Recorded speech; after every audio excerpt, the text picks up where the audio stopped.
Thanks for joining me again on TMI Tuesday. It's a new year and we're looking at the 2021 expectations, governance and post-COVID-19 economy. And discussing this vital topic with me, starting from my extreme left, I have the former Executive Director, Social Media and Public Affairs to the Edo State Government, and also a former Deputy Director, Communications, Media and Publicity to Governor Basiki Campaign Organization. He is chieftain of the PDP and, of course, also the chairman of Heritage Farmers, Prince Greg Ogugwa. Thanks for joining me and Happy New Year. Thank you very much, and Happy New Year, Edo people. Happy New Year. And next is very articulate public affairs analyst Solomon Idiogbe. Thanks for joining me, Solomon. Thank you so much. Good morning. Happy New Year. Yes, same here. Great. That's how it should be. With new Good morning, Edo people. Happy New Year. All right, so let's start on the platform of the President Muhammadu Buhari's New Year's speech and the fact that we're still in the pandemic and the economy in recession, and several areas were touched by the President during the New Year's speech over how we can come out from this recession and being a post-COVID-19 era where we're looking at the economy, how it's going to be like. Do you see respite coming in spite of the speech made by the President, Prince Greg? I think there's a glimmer of hope. There's light in the tunnel, at the end of the tunnel. I think we can see a glimmer of light. But I'm not very impressed with the processes of implementation of this lofty plan that they have to revamp the economy. We have not seen the implementation process. And the federal government has the habit of not being able to live up to their words, you see. So the glimmer of hope that I see mostly is actually from the private sector. I believe that the economy, the COVID-19 pandemic has changed the fundamental nature of the economy to such a state that you will find out that the private sector will now be the major driving force of the economy, as opposed to where government was before. Because more and more every day, government is becoming impoverished, and not only that, unable to totally, they're not flexible enough to meet with the expectations of the people going forward, especially now that the economy is going to be driven by technology. The government is not nimble enough. It's not, it is not, what's the word? It is not flexible enough to pivot on the spot and to face the particular areas, maybe because of politics, maybe because of the sheer size of government itself and bureaucracy and red tapeism. That may be the issue. So when I say that, well, there's a glimmer of hope that there's light in the tunnel, that light I see is from the private sector. And so that's my take. Okay, we had a lot of challenge. Even some private businesses went underground in the course of the pandemic. And looking at the budget of the national budget 2021, where we have about 13.6 trillion naira, we have about 4.1 as capital projects, and that of the recurrent is about 5.6%, while we have the fiscal deficit of 5.2. What do you make of this? Do you see hope? What are your expectations as the budget is concerned? As a Nigerian, have high expectations for the year 2021. First, we must be grateful to God for taking us through the year 2020. 2020 was a year we must first retrospect.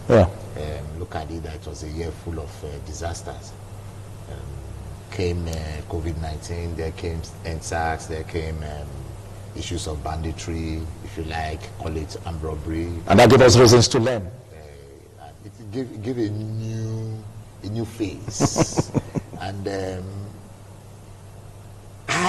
as much as I am hopeful, I do not want to agree with my brother and friend that there's a glimmer of hope, of light in the tunnel. No, there's light outside that tunnel, not in the tunnel. So you are seeing it from the pessimistic point of view? Not really too pessimistic, but the indecisive nature and the nonchalant attitude of government. I agree with him that it's from the private sector we are seeing that light outside the tunnel, not within the tunnel. What I see is not the hope as from the Nigerian state as in government, but from the resilience of the Nigerian people. We are a determined people, we are resilient people, we are people that is focused, a people who believe that we must continue to survive and live, not because government have done anything fantastic or beautiful. I tell you, when I hear budgets, 5%, 2%, 3%, it's like he mentioned, government have not been doing wonderfully well, especially at the federal level. The major problem confronting the Nigerian state is the insecurity nature. And you know that has a way of snowballing into the economy.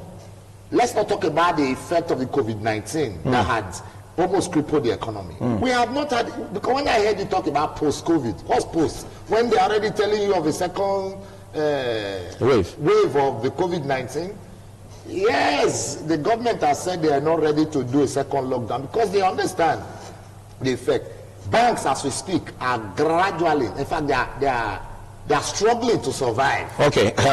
You understand? And that's a private sector. I'm trying to point out the effects of the bad economic policies. Yeah. Now you realize, because I was laughing a few days ago when I heard government says our opening, it's part, I think part of the speech, that our opening up the border has increased and boosts economy, and there's going to be serious trade. So you knew that opening up border would increase trades and all that, and you closed it. Yet there were light arms moving into the country. So there are a lot of things that people like us are not comfortable with. And I sometimes, it's for the sake of listening to the broadcast of Mr. President, with all due respect, that people like us listen just to hear, not because we have hope or confidence in such broadcasts. Because so many, like he said, they are, with all due respect, maybe for lack of words, look, let me try to mince the words, that the government have seemed to be irresponsible or notorious in holding strong to what they have said. They say one thing and they do something different. How can you tell me? If I recall, before the coming of the first tenure of Mr. President, he said a lot about, in fact, by the design, the verbal design of the security architecture, you know, and implementation policy, you would think that within 6 months, the terrorism, insurgency, and all would have been taken care of. Okay. But let me tell you. You made mention of government being irresponsible, notorious. I think you have to retract that because if you look at what is before the government, they say he who wears the shoe knows where it pinches most. And looking at the drive, don't you think that should be a statement that you shouldn't have said? Philip, I was going somewhere, except you didn't allow me land. If you look at before they came, it wasn't this bad. We had insurgency, yes, in Nigeria, but it was within the northeast, most especially, and a part of the northwest. But today we have insurgency in Oriomo, we have in Ovia, we have in Honda. In fact, we have in Oluku right here, because farmers can no longer go to farms. Before the coming of the first tenor, farmers could at least, and Gregor Doga would agree with me, as a farmer, that the farming within his locality was more smoother than you have it today. Our men and women in the hinterland are unable to go to farms now. Yet, we are hearing so many billions being expended, not earmarked, expended on security issues. I know that security issues are quite an issue that is not that easy to tackle for once, but we would have expected productivity. Now the economy is grounded.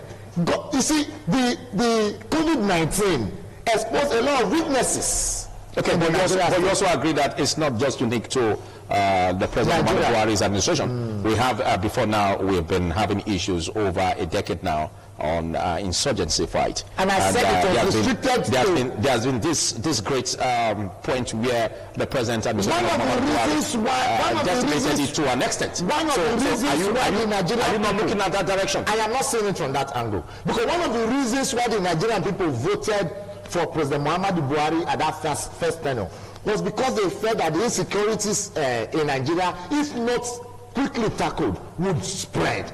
Another issue was the issue of corruption. But I can tell you, I think I share very strongly with the sentiment of the president of the United States when they say we are fantastically corrupt, because the corruption has you're talking about the British Prime Minister that we are fantastically corrupt. David Cameron. That okay. If you say that, you want to compare the corruption level and the ones we had before now, you discover that it has increased. Now, you were not also Bishop today. I mind the comment I make here, not because of a Solomon Ijogbe, but because of ITV. Because once a Solomon Ijogbe leaves, it's very likely that a friend will be slammed on ITV. What does that portray? It goes to show that not only straight-jacketing the people, you are covering their mouth from speaking. I'll come back to you. I take a lead from what you just said when you said that the federal government did say that it's not really going on lockdown. But what the reports have it, Greg Ogiogwa, was that the federal government is giving a warning that if the Nigerians are not adhering to the prescribed protocols on COVID-19, that they may be forced to go on the second lockdown. Looking at the attitude of Nigerians in terms of adhering to the guidelines, what do you make of this? Do you see expectations that we can come out quickly from this virus? Well, one thing is that the vaccine, the 2 vaccines at least, have been approved already by the World Health Organization, and if our Nigerian doctors don't get in the way, and so on, we might be able to get that here. But even then, we won't have enough to be able to create a herd immunity in Nigeria. So it's going to take quite a while. Now, I do foresee that the possibility of a second lockdown. The reason being that we have not taken the pandemic seriously enough. After all, look, how many of us are wearing masks here? Now, they have not taken the pandemic seriously enough. This is a studio thing. And the main danger is not with young, healthy people, which comprise the majority of our population, but the older generation. And once the hospitals start to fill up, with people falling ill from COVID-19, the older generation, then a young woman who is pregnant can't find space in the hospital any longer because all the beds are taken up. Somebody who's had an road accident victim cannot find space in the hospital because all the beds are taken up by COVID-19 patients. That's where a lot of the danger lies. Not necessarily that people will die from the disease like that, but the fact that they will mop up a whole lot of the resources, health resources, that could have been used in other places. So you are going to find that that could happen. And what I would advocate as a solution to that is to do like what they're doing in England, where you can lock down certain areas, leave certain areas at a particular level of restriction, and so on and so forth, and move it around as the pandemic itself, as people react. Okay, but locking down certain areas, I believe me, will cause a lot of hurt to the economy in Nigeria because we already are in recession. And there's this prediction by the federal government that at the end of the first quarter of 2021, we're going to exit recession. But if we do that, wouldn't that worsen it? Well, you see, the recession that people keep talking about in most cases is official recession. It's recession within the formal economy. Now, even within the formal economy, when you look at and they say a recession, the banks are still making profits. They're declaring billions of naira of profit every year. The tech companies are making profits. Farmers are making profits. And you are also making profits. Yes, indeed. But part of the issue, one of the things I want to agree with my brother Solomon is that the government at the federal level is not consistent in its policies. Perfect example is the border closure and opening. Agreed, they have said you can't bring in rice and poultry. Good idea. But it also harms a lot of local production of other items. So you have to take that into consideration, that if you want to boost your local economy, and then you do not have the safeguards, then what you're doing by opening the borders is making yourself vulnerable to dumping from countries who have subsidized their own agricultural production and manufacturing processes. So we run that risk. So if they think that by opening the borders that we're going to escape recession, it might be that we're just going to be victims of other countries who are looking for easy markets to escape recession, especially if we don't have the manufacturing or productive capacity. So there's that danger. Now, going forward, governments can actually play a very key role. They've tried to do it. It's the implementation that is failing. For example, the federal government agri schemes to farmers to boost productivity, to small and medium-scale enterprises. Fantastic schemes. Even the payouts that they're giving to people directly, fantastic schemes. But they are not working properly. Okay, the implementation is faulty. Yeah, the implementation is very, very faulty. I'll give you an example. Farmers need to start to clear land by end of January. By February, prepare the land. By March, start to plant.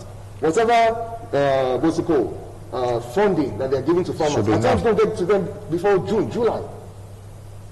June, July, by which time you can no longer prepare the ground, you can no longer plant because the rains have started to come, and you've lost that farming season. So under normal circumstances, we should be able to do 2 farming seasons in Nigeria, which would double the output, of the farmers, of the agricultural sector. But we are finding out now that everybody is restricted only to the rainy season, just for the reason that you cannot quickly get your funding in time, and without the funding, you might not be able to put in irrigation, so you can't have all-year farming. This is just a perfect example, and it's a very simple thing. It's not as if the government hasn't put out the money. The money is there. It's just that they're not making it work fast enough. Okay. Let's look at the management of the virus, the COVID-19 in Nigeria, even at federal and at state level. Because it's one thing for the government to say that, well, there has to be, the citizens have to adhere to the guidelines. It's another to also, because we don't have the vaccine yet, we expect that maybe it's going to be coming at the end of the month. But it's another for the government to also go testing its citizenry. What do you make of the management of this on state level? Sorry, because I sounded pessimistic, and I'm still sounding pessimistic about the Nigerian government and their policies. Fantastic policies, fantastic. Wow, fantastic policies. But no implementation policy. There are written policies, because when you talk about planning, you are talking about paperwork, you are talking about preparations. But when you plan, make a plan and a policy, you must have implementation plan. They call it implementation strategy. Okay. And then you have the framework. I'm sure Greg understands what I'm saying. There is no framework, or even after there is framework, there is no realistic implementation strategy. And so the COVID-19 has exposed a lot of things. And so when you talk about management, you have had even in this stage where NCDC makes an announcement that there are X number of COVID-19 patients in XY states, and the governor has come to refute it and say, no, how did you get it? You understand? It goes to show that there was no condition. I agree with my brother when he said the tech companies are making, because it's only the tech companies that are really, if you like, surviving in this COVID-19 era. Because until now, these visual meetings and all those that's not happening, we didn't know too much about the use of Zoom, Skype. It wasn't a normal meetings. You understand? Yeah. But today, it's become like a normal, which is a positive one too. It's a positive one. It's a Nigerian thing. We're talking about the Nigerian state economy, the Nigerian management system. It is only in words and not in actions. Mr. A will come out of this government and make one broadcast. Tomorrow there will be a counter broadcast trying to tailor it into another. So management, if you ask me, is poor. If I thought there is management, cohesion does not exist. Okay, reports have it that we in Edo State, for instance, in 5 days, we have accumulated up to 36 cases of the infection. Do you worry over that number in the state and the ability of the state government to manage it? 36 from where, sir? Because I don't know, is any of your father's brother's cousin, sister, seen having COVID-19? Yes. As much as, I'll come back to you. Let him just finish the floor. As much as I do not disbelieve that there's COVID-19, but I also do not agree with the figures we are seeing. We only hear them. Nigerians need to see. So, what, like you said, are you not sure that you are also part of the challenge we're having? of not adhering to the prescribed protocols? Because if you say this, it gives the impression that you don't really listen, I'm just going to give you practical example. I'm trying to give you practical example, my brother. Okay. I'm trying to give you practical example. Have you gone to around the reservation area close to government house there? Those you see those tents? You see them in that premises? You see the tents, those big tents? You know there are palliatives there? Decayed bags of rice and gari? Not true. Very true. We are not here to play politics and do sentiment. See, it was in your very face on the issue of COVID-19 palliatives and warehouse breaking that you saw raw foods. It is not true. Okay, make a point quickly. You have another 1 minute to make it. Now, at the end, if government could hoard food, it goes to show that they do not also believe in the practice that they are preaching. Two, COVID-19, you could do effectively your campaigns, rallies, and elections during COVID-19, but schools and marketplaces were shut down.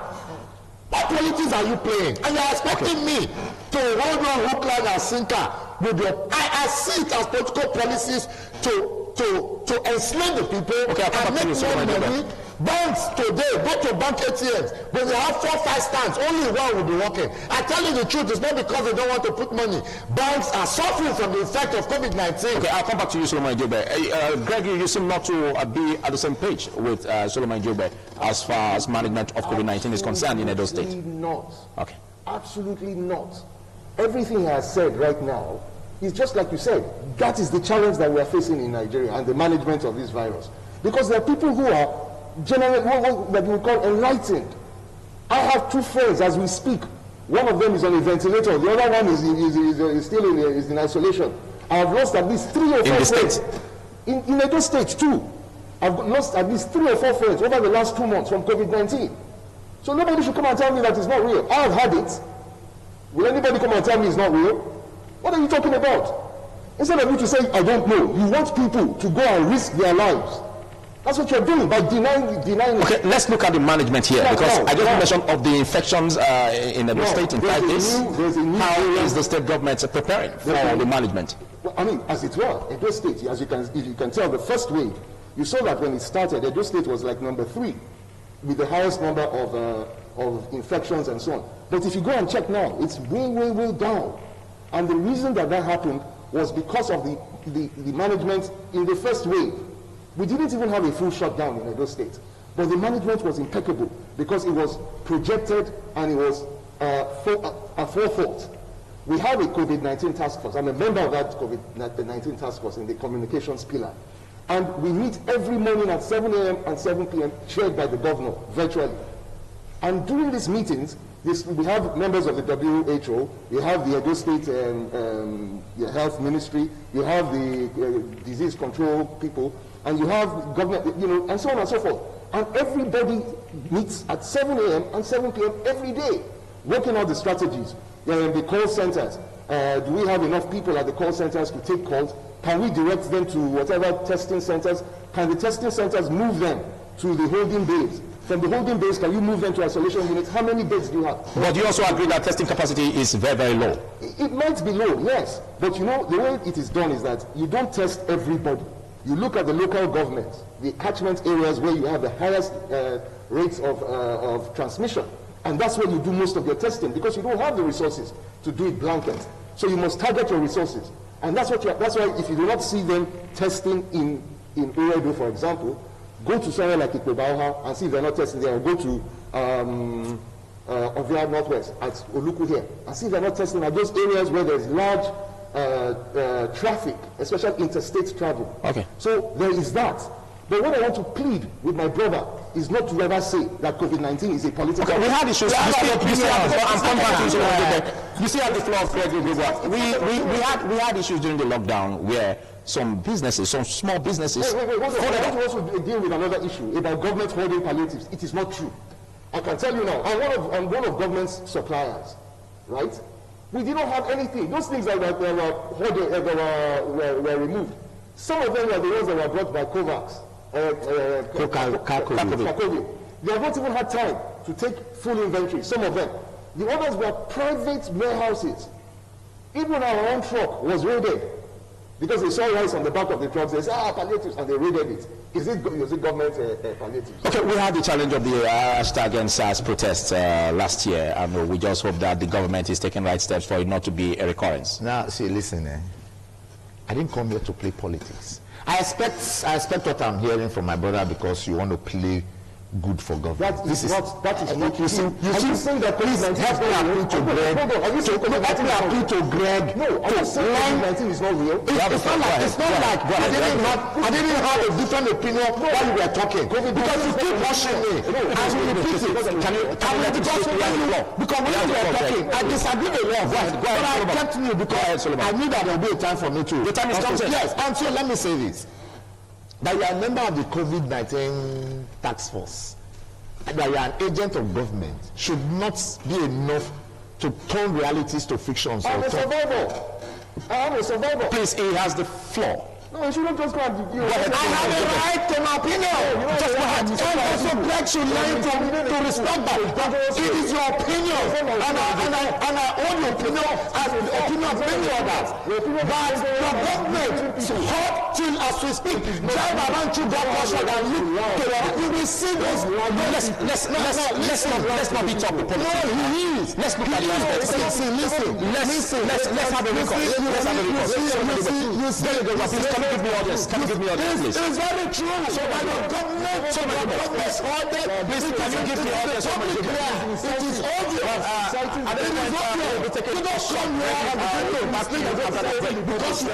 TMI, every opinion counts. It's still TMI Tuesday, and it's a live show, so you expect some outbursts sometimes, and all is about making the government really headlong on trashing issues concerning the COVID-19 pandemic, both at the federal and at the state level. And I'll be discussing with chieftain, politician, chairman, Heritage Farmers, and served in several capacities of the Edo State government, Prince Gregory Ogwugwa, and also with Solomon Idiogbe, who is a public affairs analyst. Well, just to let you know that the opinions shared are the opinions of the makers and not that of independent television. But to douse tension, to reduce the issues here, let's look at the aspect of expectations for 2021. What do you expect the government to do at the federal and at the state level in terms of encouraging small-scale businesses to pick up? Yeah, we're looking forward to a government that will be responsive, a government that will be proactive and not reactive. What we had all through 2020 was a reactive government. What we need in 2021, a government that is proactive, a government who looks ahead and makes preparations for what is expected, a government who thinks more of the people, a government that sees politics as not politics, but a government of the people, for the people, by the people, a government that opens up for participation, not the ones who says on paper and mainstream and social media that they operate and open government policies. I'm talking of both state and federal government. But a government that will allow participation from us first, a government that is not vindictive, a government that has a policy that is encompassing, carrying the people along, that's proactive and projecting for the people. You know, Edo people, for instance, because I'll come back home now, because I talked in general, is expecting more. Because, take it or leave it, elections have come and gone. Yes, of course, there are issues, but Edo people came out, participated in the elections. We saw the results.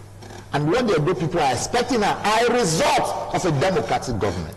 And what makes a democratic government is the dividend of democracy. And what are the dividend of democracy is what you refer to at the end as good governance. And what's good governance?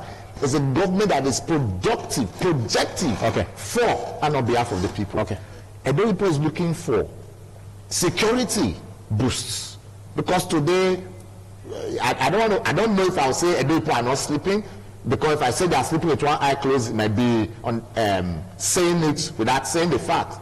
Today, the level of insecurity in Edo State, I'm not talking about Nigeria now, is alarming. Just a few days, thank you, you got your point. Just a few days ago, we got to know of another jailbreak coming from. So if that can happen within the major security outfits, it goes to show that the security situation in Edo is porous. So Edo is looking for a boost in security. Edo is looking for a boost in the economy.